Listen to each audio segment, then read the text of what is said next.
Donc, deuxième exemple de calcul. Observons la situation. Donc, comment est construite cette fonction f? Cette fonction f, c'est une somme, dans un premier temps, de termes classiques, dont je connais transformer de Laplace, multipliés par une fonction. Donc, comme je vous l'ai dit de base, quand c'est multiplié par une fonction, normalement, je ne sais pas faire, sauf un cas de figure, quand je multiplie par un exponentiel. Là, c'est le cas, bien évidemment, pour que ça fonctionne, donc on va savoir faire.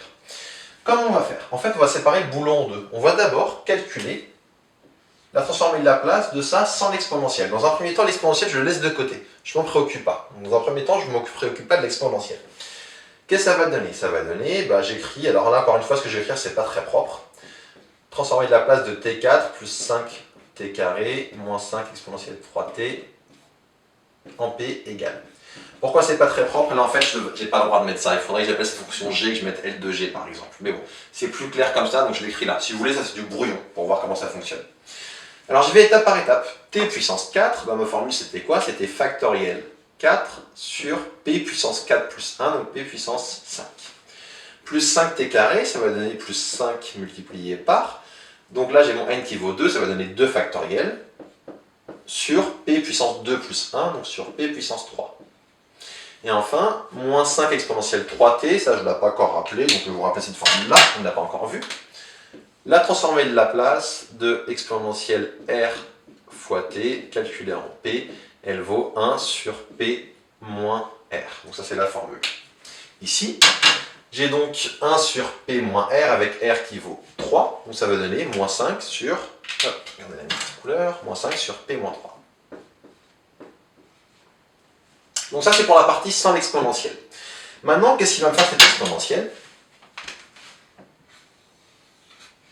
L'exponentiel moins 2t, ce qu'il va me faire, c'est qu'il va me transformer, je vous montre entre parenthèses, tous les p, je mets flèche, ça veut dire que je transforme tous les p par p moins 2, donc p plus 2.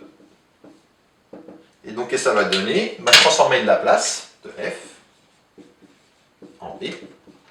Donc, comment ça fonctionne? Je prends transformer de Laplace de ce terme-là que j'ai ici, et je remplace tous les p par p plus 2. Donc, je remplace tous les p par p plus 2. Ça va faire. Alors d'abord, 4 factoriel, c'est 4 fois 3 fois 2, c'est donc 6 fois 4, donc on va trouver, 24, sur, je remplace, p plus 2 à la puissance 5, donc je répète, je remplace tous les p par p plus 2.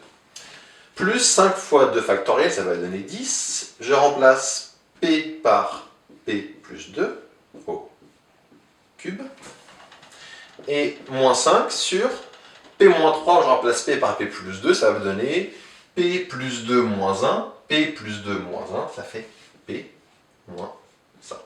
Et ça termine ce calcul. Donc je récapitule deux choses. Premièrement, quand j'ai un produit où l'un des termes c'est l'exponentiel, de toute façon si c'est un autre type de produit je ne saurais pas faire. Donc un produit avec l'un des termes qui est l'exponentiel, je calcule d'abord transformer de Laplace sans l'exponentiel. Dans un premier temps, j'oublie mon exponentiel. Ça me donne cette chose-là, que j'ai trouvé avec les formules. Puis, je remplace ici, du fait de cet exponentiel, je remplace tous les p par p plus, par p moins la constante qui est dans l'exponentiel, donc p moins 2, c'est-à-dire p plus 2 ici, c'est là qui arrive le plus. Et donc je remplace tous les p par p plus 2, ça me donne la solution. Autre remarque, je l'ai dit à la fin de l'exemple précédent, avec les exponentiels et la place, vous observez que donc à l'exponentiel moins 2t me donne un p plus 2, un exponentiel plus 3t me donne un p moins 3. Donc il faut bien avoir ça en tête. Avec Laplace et les exponentiels, donc quand j'ai l'exponentiel plus quelque chose, j'ai un p moins quelque chose. Quand j'ai l'exponentiel moins quelque chose, j'ai un p plus quelque chose. C'est bien d'avoir ça en tête, c'est une astuce qui fait gagner du temps.